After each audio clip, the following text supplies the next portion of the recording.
Ice പെട്ടിക്കകത്ത് കയറി ലോകം മുഴുവൻ ചുറ്റാൻ കൊതിച്ച ഒരു കുട്ടിയുടെ കഥ പറയട്ടെ. വേറെ ആരുടെയും അല്ല കേട്ടോ, എൻ്റെ തന്നെ. കുട്ടിക്കാലത്ത് കാതോർത്തിരിക്കുന്ന ഒരു കിണികിണി ശബ്ദമുണ്ട്. ശബ്ദം കേട്ടപാടെ അടുക്കളപ്പുറത്തേക്ക് ഒരോട്ടാണ്. അമ്മേത് ഐസ്ക്രീം കാരൻ വന്നൂന്ന്.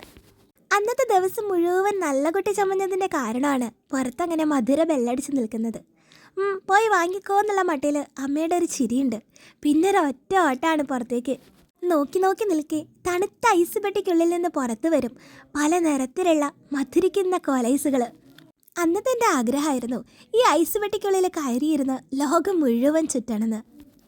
ഒരിക്കലും നടക്കാത്തതെങ്കിലും അത്ര നിഷ്കളങ്കമായൊരാഗ്രഹം പിന്നീട് ഒരിക്കലും എൻ്റെ ജീവിതത്തിൽ ഉണ്ടായിട്ടേ ഇല്ല കേട്ടോ. അന്നത്തെ കിണികിടി ശബ്ദവും ഐസ് പെട്ടിയും ഐസ്ക്രീം മാമനും എല്ലാം മാറി മറിഞ്ഞിരിക്കുന്നു. ഇന്ന് ഒരു സെൻട്രലൈസ്ഡ് റൂമിനുള്ളിൽ പുത്തൻ പരിഷ്കാരിയായിട്ട് ചമഞ്ഞിരിക്കുകയാണ് എൻ്റെ കോളേജുകൾ. എന്നെ കണ്ടിട്ട് ഒരു പരിചയം പോലെ അവർ കാണിച്ചില്ല കേട്ടോ. പണ്ടത്തെ കാലമാണ് നല്ലത്, ഇന്നത്തെ ഒക്കെ മോശമാണ്, അങ്ങനെ ഒരു വാദക്കാരിയൊന്നുമല്ല ഞാൻ.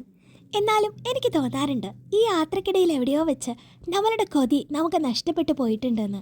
ചിലപ്പോൾ ഒരുപാടില്ലാത്ത കാലത്ത് കിട്ടിയതുകൊണ്ടായിരിക്കും അതിനൊക്കെ ഒരു വല്ലാത്ത രുചി.